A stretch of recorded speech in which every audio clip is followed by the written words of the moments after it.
अस्सलाम वालेकुम, my name is Mohammad Fawad and you are watching my YouTube channel Meer meditation. उम्मीद करता हूं कि आप लोग खैरियत से होंगे और आपने जो पिछली वीडियो देखी हुई इनसे आपने जरूर कुछ सीखा होगा।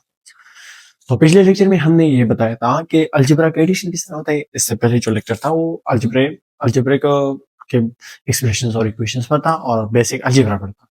तो आज हम पढ़ेंगे कि अलजेब्रा में सब्ट्रैक्शंस किस तरह करेंगे।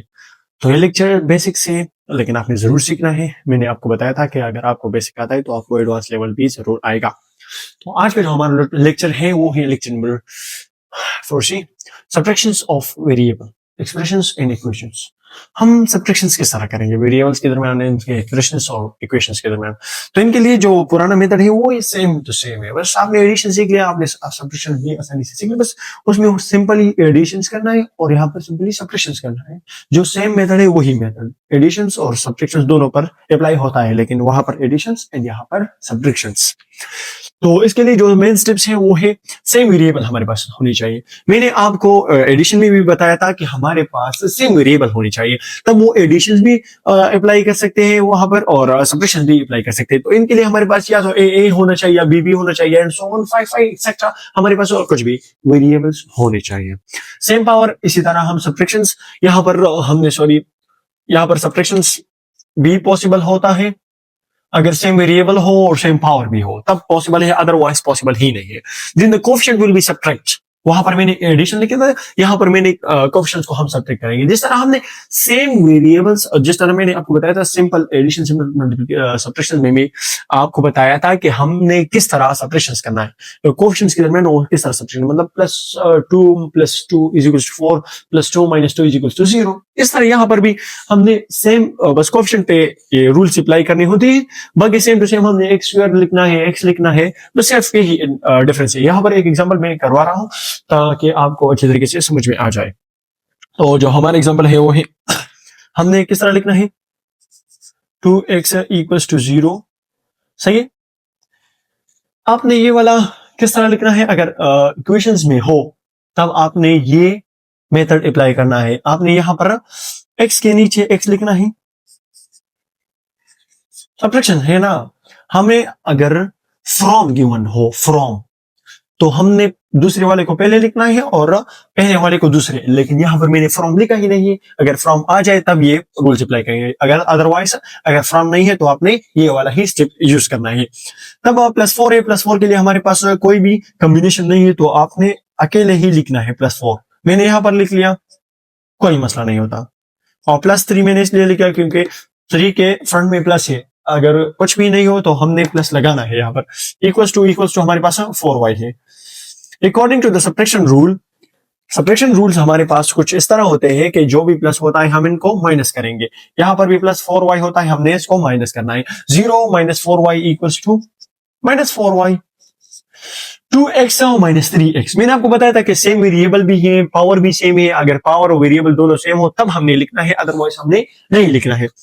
सेम वेरिएबल हो, सेम पावर हो, तो 2 - 3 से हमारे पास क्या आता है, 2 हमारे पास है और 3 सब्ट्रैक्शन में है।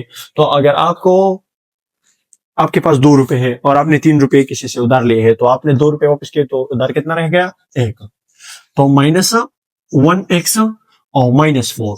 अब हम ये अरेंज करेंगे। अरेंज करने के लिए हमारे पास पहले ही ये x वाला टर्म तो -1x है। अगर आप 1 लिखना चाहोगे या नहीं लिखना चाहोगे कोई असर नहीं पड़ता, बस डायरेक्ट -x लिखो। -4 = -4y। ये इसका आंसर हो गया। अच्छा, दूसरा क्वेश्चन है, यहां पर भी मैंने कुछ नहीं लिखा, फ्रॉम हम नहीं लिखा, तो डायरेक्ट ही सब्ट्रैक्शन करेंगे। सोल्यूशन हम करेंगे तो पहले वाले को ऊपर लिखेंगे।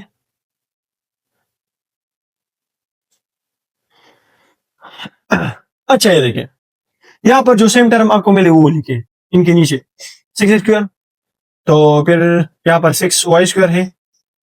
यहां पर इसके लिए कुछ है 9 के लिए, हाँ 9 के लिए 12 तो है, लेकिन यहां पर कुछ एक्स्ट्रा टर्म है। तो हमने यहां पर क्या लिखना है, सिर्फ अकेले ही +6y को लिखना है। और सब्ट्रैक्शन का क्वेश्चन है तो हमने सब्ट्रैक्शन भी करना है। तो यहां पर प्लस ऑलरेडी है, मैंने यहां पर माइनस लगाया। यहां पर +6y² है तो मैंने माइनस लगाया, यहां पर मैंने माइनस लगाया, यहां पर मैंने माइनस लगाया। इन 3 - 6 से हमारे पास क्या आता है, 3 - 6 से हमारे पास -3 आता है। क्यों? क्योंकि आपके पास 3 रुपए और 6 रुपए आपने उधार लिए, जब भी माइनस फ्रंट में हो तब वो आपके पास उधार ही रहेंगे। तो 3 रुपए आपके पास है और 6 रुपए उधार है, तो 3 रुपए आपने वापस कर दिए, तो 3 रुपए उधार है, तो माइनस है 3x²। 9 माइनस 6 हमारे पास 3 आता है। 9 आपके पास है, 6 रुपए लोन है, तो आपने 6 रुपए वापस कर दिए, तो आपके पास 3 रह गए, तो +3y²। एंड 9 माइनस 12 आपके पास 9 रुपए है, 12 रुपए आपने किसी से उधार लिए ही, तो आपके पास कितने रह जाएंगे, -3। इस तरह -6y। अब ये वैसे ही अरेंज करना है। अरेंज करने के लिए पहले x² वाला टर्म, फिर y² वाला टर्म, फिर y वाला टर्म एंड देन -3। ये आपका रिजल्ट हो गया। उम्मीद करता हूं कि आपको इस सारे लेक्चर की समझ आई होगी। अब फिर यहाँ पर फिर से देखें, यहाँ पर ये मैंने इरेज नहीं किया क्योंकि दोबारा समझना मेरे लिए इंपॉर्टेंट था कि आपको मैं समझा दूं।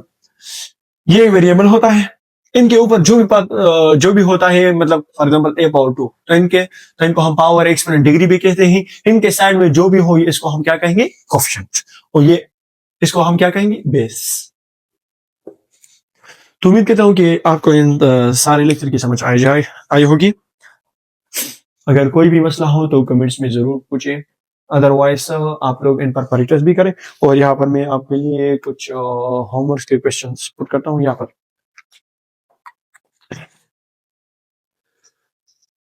आपने होमवर्क जरूर करना है, तभी आपको इस लेक्चर की समझ आई होगी। अगर ये होमवर्क नहीं कर सकते तो इट मींस कि आप लोगों ने इस लेक्चर से कुछ भी नहीं सीखा। मैंने काम लगाया, फ्रॉम मॉम नहीं लिखा है।